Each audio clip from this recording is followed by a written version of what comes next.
আমি ব্যাক স্টেজে আসলে কথাটা বলছিলাম যে আপনারা যে আপনাদের বাচ্চাদেরকে, যে ছোট ছোট বাচ্চাগুলো পেছনে দেখছি যে শাড়ি পরে মাথায় ফুল পরে বাংলাদেশের ঐতিহ্যটা আপনারা এভাবে ভেতরে ধারণ করছেন এবং বাচ্চাদের মধ্যেও দেওয়ার চেষ্টা করছেন, এটার জন্য আসলে আপনারা অনেক বড় একটা তালি না, মানে আমার ভেতরের অন্তরস্থল থেকে আপনাদের প্রতি অনেক অনেক অনেক শ্রদ্ধা। আপনারা যে চেষ্টা করছেন এটাই অনেক বড় একটা ব্যাপার।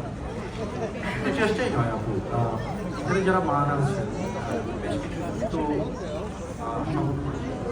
বাংলা স্কুল আছে, বাংলা এই আমি সেটাই বলছি যে ইটস নট ইজি। আসলে এখানে তো সবকিছু আমরা জানি যে এখানে সবকিছু নিজে করতে হয়, প্যারেন্টস কাজ করে, তো বোথ প্যারেন্টস কাজ করার পরে বাচ্চাদেরকে স্কুল পড়ালেখা করানোর পরে যে জন্য আপনারা যে কষ্টটা করছেন সেটা কিন্তু আমরা আসলে দেখতেই পাচ্ছি, এটার প্রতিফলন আমরা আমাদের চোখের সামনেই দেখতে পাচ্ছি। শুধু শুধু বাচ্চাদের না, দেখেন না মারাও কত সুন্দর সুন্দর ড্রেস পরে আসছে বাংলাদেশিদের, সেই কোপায় ফুল, লাল রঙের শাড়ি, সাদা লালের কম্বিনেশন, সেই বাংলাদেশের সেই রঙটা কত এটা যেন বছরের পর বছর আমরা ধরে রাখতে পারি, আমরা সেই চেষ্টা করব এবং এটা যেন আমরা মানে সমস্ত বাংলাদেশিদের মধ্যে, শুধু বাংলাদেশ না, মানে এখানে এই দেশি যারা আছে তাদের সবার মধ্যে যেন আমরা ছড়িয়ে দিতে পারি, সেই চেষ্টাটাই আসলে আমাদের আগামী দিনের চেষ্টা হবে।